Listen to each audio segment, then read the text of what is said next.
A Era Medieval foi um momento que durou oficialmente do ano 476 d.C., com a queda do Império Romano Ocidental, até 1453, com a queda do Império Romano Oriental.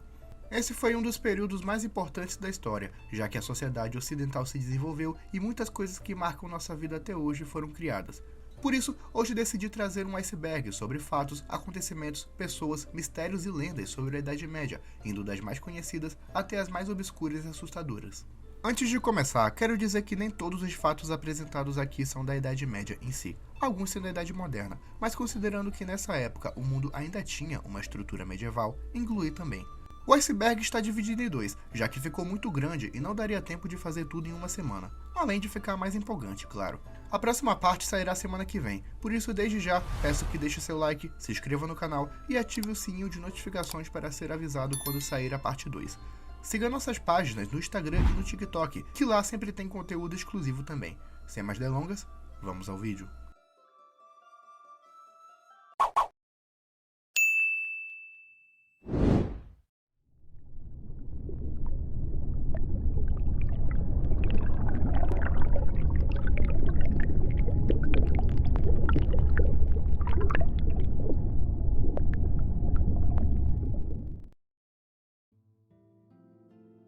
Inquisição.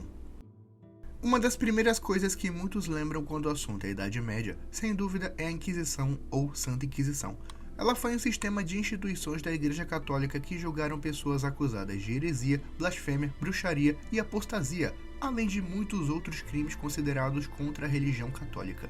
Ela começou na Idade Média, mas foi intensificada no século XVI e XVII, principalmente na Inglaterra, Alemanha, França e Espanha. Aliás, a espanhola é considerada uma das que mais ceifou vidas, com uma estimativa de 300 mil condenados e mais de 30 mil executados. Os métodos de execução eram muitos, mas o mais comum era a fogueira, que geralmente era feita em público. A prática só foi ter fim no começo do século XIX. Guerra dos 100 Anos. A Guerra dos 100 Anos foi um violento conflito entre a França e a Inglaterra. Foi iniciada em 1337, quando os reis ingleses reivindicaram o direito ao trono francês após a morte do rei Carlos IV, rei da França. Mas com o tempo, o conflito adquiriu dimensões nacionalistas de ambos os lados. Nesse período, muitas coisas aconteceram até seu fim em 1453. Esse é considerado o conflito mais longo da Europa, ainda que alguns contestem isso. Aliás, curiosamente, a Guerra dos 100 Anos durou na verdade 116 anos. Terra plana. Algo muito comum de ser atribuído à Idade Média é o conceito da Terra plana. Sim, isso não é nada novo na visão de alguns, já que muitos acreditam que na Idade Média as pessoas enxergavam a Terra como plana, afirmando ainda que o conceito de Terra redonda surgiu nas grandes navegações. Bom, isso não passa de um grande mal-entendido. O que acontece é que durante a Idade Média as pessoas já sabiam que a Terra era esférica. Como? Você pergunta. O filósofo grego Aristóteles já afirmava isso no século III a.C., com base em estudos através de sombras e réguas. O que se acreditava na Idade Média era que a Terra era o centro do universo, onde o Sol e a Lua giravam em torno dela. Claro, esse conhecimento era partilhado apenas entre os mais inteligentes e estudados da época, que claro, eram pouquíssimos. Acreditar que a Terra plana era um fato na época medieval é uma total mentira. Se quiser saber mais sobre o assunto, temos um vídeo a respeito disso disponível por aqui. Templários. Atire a primeira pedra aquele que nunca viu algum meme sobre os Templários, onde alguns caras, normalmente Red Pills, consideram a si mesmos como um cavaleiro. Mas você sabe a origem disso? A Ordem dos Pobres Cavaleiros de Cristo e do Templo de Salomão foi fundada no século X, logo após a retomada de Jerusalém do domínio muçulmano. Sua função era de garantir a proteção e integridade dos peregrinos e impedir novas invasões árabes à Terra Santa. Os cavaleiros seguiam rígidos códigos de conduta, como não comer carne, não comer a carne de seu cavalo, ser totalmente desapegado de coisas materiais e, principalmente, nunca se deitar com nenhuma mulher. Aliás, eles eram até proibidos de se aproximar e ter carícias com qualquer tipo de mulher, mesmo que fosse sua mãe. A ordem participou de várias batalhas e cruzadas, defendendo a hegemonia católica em Jerusalém. No entanto, os templários também acumularam rivalidades e riquezas devido ao status bélico e religioso. Por isso, ao decorrer dos anos foram sendo perseguidos pela igreja até serem definitivamente extintos em 1312. Alguns tesouros e relíquias guardados pela ordem jamais foram encontrados, Há quem diga que os cavaleiros inclusive tinham em seu poder a Arca da Aliança, a Tábua dos 10 Mandamentos e o Cálice do Santo Graal, mas isso não passa de especulação. Reis loucos. Uma coisa que não falta quando o assunto é a Idade Média são histórias de reis e imperadores, que em alguns casos foram valentes e heróicos, mas em outros foram verdadeiros monstros. Durante a Idade Média, vários foram os reis marcados pela tirania e total insanidade. Podemos citar João da Inglaterra, que levou o país a um caos social no século XII pelo simples fato de não desejar um parlamento, Carlos VI da França, que provavelmente era esquizofrênico e mal conseguia governar devido à sua instabilidade mental. Conta-se que em alguns episódios o rei não gostava de ser tocado por achar que seu corpo era de vidro e uivava como se fosse um lobo. Por último, vale ressaltar o czar Ivan IV, conhecido como Ivan o Terrível. Seu nome se deve à sua tirania e loucura, chegando a tirar a vida do seu próprio filho após um ataque psicótico. Bom, eu realmente poderia passar horas falando sobre os monarcas mais loucos da história, mas ainda tem muita coisa para ver, então vamos para o próximo tópico. O verdadeiro Drácula. O famoso Conde Drácula, o vampiro mais irreverente da ficção, foi baseado no monarca europeu da Idade Média. Vlad Tepes III, também conhecido como Vlad, o Empalador, foi o príncipe da Valáquia, atual Romênia, no século XV. Como você já deve ter notado, seu cognome diz muito a seu respeito. Ele ficou famoso em sua época durante a guerra contra o Império Otomano, onde executava seus rivais através do método do empalamento. Sua vida foi marcada por uma série de tragédias familiares e lutas pelo fim da opressão turca a seu povo. Considerado um tirano por alguns, Vlad Tepes é um dos heróis nacionais da Romênia, já que, além de ser considerado defensor da fé cristã e do povo romeno, é também considerado um dos fundadores do moderno Estado da Romênia. Mas por que logo ele foi a inspiração para o Conde Drácula? Bom, escrituras da época relatam que Vlad era insano, violento e sanguinário, a ponto de ter obsessão pelo sangue, coisa que já era atribuída aos vampiros, tidos como seres reais da época. Por isso, na época, surgiu a lenda de que ele seria um vampiro. Foi de acordo com essas escrituras que o irlandês Bram Stoker escreveu seu livro Conde Drácula em 1897, dando origem a um dos personagens mais irreverentes da cultura pop. O homem mais rico da história. Se alguém te perguntar quem foi o homem mais rico da história, você provavelmente vai dizer Bill Gates, Steve Jobs ou até Elon Musk. Mas a verdade é que o possível homem mais rico da história foi um africano da era medieval. Mansa Musa foi o imperador do Mali no século XIV. Na época, o Império Mali dominava quase todo o deserto do Saara, sendo uma grande potência regional. A maior fonte de riqueza era o ouro, sal e prata produzidos nas minas do imperador. Devido a isso, Mansa Musa utilizava colares, anéis e adornos de ouro para demonstrar o seu poder e autoridade, já que os produtos produzidos no Mali eram exportados até a Europa e Oriente Médio. Aliás, existe uma lenda que afirma que durante uma peregrinação em direção a Meca, Mansa Musa passou com sua comitiva pelo Cairo, onde comprou alimentos, água e adornos. Foi tanto ouro que entrou de uma vez na região que o Egito passou por uma inflação devido a toda a riqueza produzida dada pelo imperador. Não se sabe ao certo o valor exato de sua fortuna, mas alguns chegam a afirmar em 400 bilhões de dólares. Peste Negra. A peste negra foi o nome de uma crise sanitária que assolou a Europa no século XIV, alcançando também o norte da África, Oriente Médio e tendo sua origem na China. A peste possuía muitos efeitos colaterais, bem como inchaços na pele, escuridão no corpo, febre, tosse e outros sintomas que no final levavam ao falecimento do indivíduo. Devido à falta de conhecimento científico, na época a culpa da peste foi atribuída a vários grupos minoritários, como muçulmanos, ciganos e judeus, tidos como inimigos de Cristo. Mas na verdade, a doença é causada por uma pulga presente em ratos oriundos da China. Os ratos chegavam à Europa através de caravanas e navios, que normalmente eram ambientes sujos e com nenhum tipo de saneamento. Estima-se que a peste negra matou 1/3 da população europeia da época. Mas isso não é algo que se pode ter certeza, afinal, na época não existia censo de população, e o número pode ser ainda maior.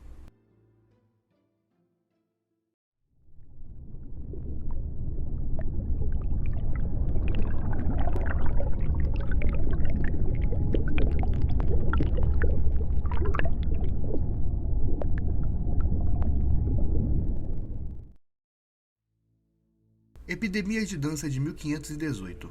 Em 1518, na cidade de Estrasburgo, na França, uma mulher começou a dançar freneticamente no centro da praça da cidade.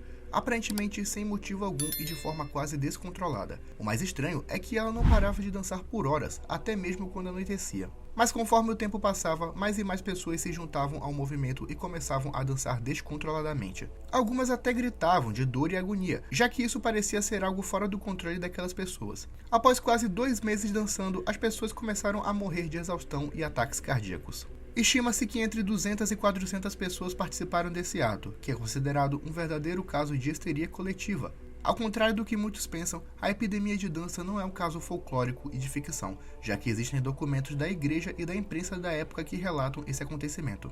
Não se sabe ao certo o motivo desse episódio, mas alguns afirmam que se tratou de um clássico episódio de histeria coletiva, ou que as pessoas estariam alucinando, provavelmente devido ao consumo de comida e bebida em péssimo estado. Cruzada das Crianças. Em 1212, um episódio controverso teria acontecido na Europa, onde crianças teriam participado de uma cruzada pela Europa em direção à Terra Santa. Controverso, já que não se sabe ao certo a veracidade desse acontecimento, visto que não existem documentos da época que o confirmem. Mas, segundo a tradição, existia a crença que apenas cristãos de alma pura poderiam livrar Jerusalém do domínio muçulmano, e essas almas seriam de crianças e adolescentes. A expedição teria reunido mais de 2.000 crianças que partiram da França até o sul da Itália. No entanto, antes de chegarem a Jerusalém, elas teriam sido capturadas pelos mercadores muçulmanos e vendidas como escravas. Como já dito, não existem provas 100% confiáveis de que esse episódio é verídico, mas é um conto popular muito famoso na Europa. Fenômeno celestial de Nuremberg de 1561. Em 14 de abril de 1561, o povo de Nuremberg presenciou um fenômeno bastante peculiar. Tal fenômeno consistia em luzes e objetos voadores não identificados voando pelo céu, gerando imagens que se assemelhavam a batalhas. Segundo relatos, as luzes do céu pareciam brigar entre si, o que foi interpretado pela igreja como uma manifestação divina. O fenômeno é documentado pela imprensa da época, mas é contado através de relatos daqueles que presenciaram. Existem muitas teorias que tentam dar explicação a esse caso, que vai desde um buraco de minhoca que deu aos moradores de Nuremberg visões da Primeira Guerra Mundial até aparições extraterrestres. No entanto, a explicação mais plausível é que tenha sido um parélio, um fenômeno meteorológico que produz luzes do céu em plena luz do dia. Tal fenômeno é bem raro de acontecer, por isso não existe tanta explicação acerca dele. Mas muitos estão de acordo que o que aconteceu nesse dia foi um parélio. Index Librorum Prohibitorum. O Index Librorum Prohibitorum, que traduzido do latim significa Índice dos Livros Proibidos, foi uma coletânea de livros proibidos pela Igreja Católica no Concílio de Trento, em 1559. A Igreja temia o crescimento do protestantismo e de novas divisões dentro da instituição. Por isso, o Papa Paulo IV declarou que qualquer livro que pusesse a fé cristã em dúvida seria proibido e tirado de circulação. Não necessariamente os livros que atacavam a Igreja, como era o caso dos protestantes, mas qualquer escritura que incentivasse a rebeldia, filosofia não cristã, ciências biológicas ou até poesias eram censuradas. Era, em poucas palavras, uma inquisição literária. Na lista estavam obras de Voltaire, Descartes, Marquês de Sade e Victor Hugo. Com a influência e poder que a igreja tinha no passado, era fácil manter os livros como proibidos. Mas com o passar dos séculos, o mundo evoluía e cada vez mais as proibições eram contestadas, além de cópias ilegais começarem a ser vendidas. Em 1966, o Index Librorum Prohibitorum foi abolido pelo Papa Paulo VI. Islândia ANCAP. O anarquismo é uma das ideologias políticas mais controversas da história. Assim como no comunismo, existem debates sobre se tal sistema funcionaria na vida real. Mas há quem defenda que no passado existia um país com essas características. A Islândia dos séculos X, XI, XII e XIII foi uma confederação de aldeias que seguiam uma política parecida com o que hoje conhecemos como anarquismo. Nessa época, os islandeses temiam a tirania de reis ou algum poder central. Por isso, o país era dividido em comunidades chamadas de godurgo, onde fazendas produziam e consumiam livremente da terra. Não havia conceito de propriedade privada, nem impostos, e todos podiam montar sua casa onde bem entendessem. A maior autoridade eram os gods, que geralmente eram os fazendeiros mais ricos. O título também não poderia ser elegível ou herdado, mas podia ser emprestado, alugado ou vendido. Em poucas palavras, era uma sociedade com um sistema totalmente diferente do que estamos acostumados. O chamado Estado Livre da Islândia durou até 1262, quando foi anexado pelo Reino da Noruega. a Guerra do Balde. Sim, você não escutou errado. Entre 1325 e 1337, ocorreu uma guerra no interior da Itália por causa de um balde, ou quase isso. Na verdade, ninguém sabe ao certo como ocorreu essa guerra, já que não existem tantas fontes que contem com detalhes sobre a época. Mas reza a lenda que um dia, 2 soldados de Módena entravam furtivamente em Bolonha e roubaram um balde do poço central. A população ficou enfurecida e declarou guerra à cidade vizinha. As 2 cidades guerrearam por anos, até que ocorreu a Batalha de Zapolino, onde Módena derrotou o exército de Bolonha e ficou com o balde. Sim, isso pode parecer até um roteiro de filme de comédia de tão bizarro que é, mas é a versão mais aproximada de um conflito que teria acontecido na Itália no século XIV. Aliás, o dito balde está até hoje exposto em um museu de Módena e você pode visitá-lo caso você visite um dia a Itália. Sudário de Turim. Mencionado pela primeira vez em 1354, o sudário é um pedaço de pano de linho que produz a imagem de uma pessoa crucificada. Devido às feições e características, muitos acreditam que o sudário pertenceu a Jesus Cristo, onde após a crucificação teve seu corpo envolto em um pano branco segundo a tradição judaica. Embora a própria igreja não afirme ou negue, o sudário já passou por uma série de estudos desde o final do século XIX, onde muitas coisas foram apontadas como a posição na qual a pessoa foi envolvida, gotículas de sangue, marcas de flagelo e um semblante parecido com a imagem de Jesus Cristo. Porém, há quem afirme que a pessoa representada no pano viveu entre 1260 e 1390, ou seja, provavelmente não seja Cristo. Ainda assim, o pano é objeto de fé de milhares de pessoas ao redor do mundo, que acreditam fielmente que a imagem é de Jesus. Apesar de alguns, inclusive cristãos, rejeitarem essa ideia, a crença fica a cargo de cada um. Manuscrito Voynich. Em 1912, o livreiro norte-americano Wilfrid Voynich descobriu um grande manuscrito datado do século XV. Tal livro possui diferencial estranho de estar numa língua não identificada até o momento, possuindo ainda símbolos desconhecidos semelhantes a plantas. Não se sabe para que, nem quem, nem o idioma que está escrito. O livro é objeto de estudos por parte de cientistas, historiadores e linguistas de todo o mundo, sendo até hoje um grande mistério. Alguns pontos, como a referência a uma rainha espanhola do século XIV, referências a algumas plantas e símbolos encontrados em regiões da Europa Oriental, foram descobertos, mas no geral o manuscrito segue sendo estudado e segue sendo um grande mistério.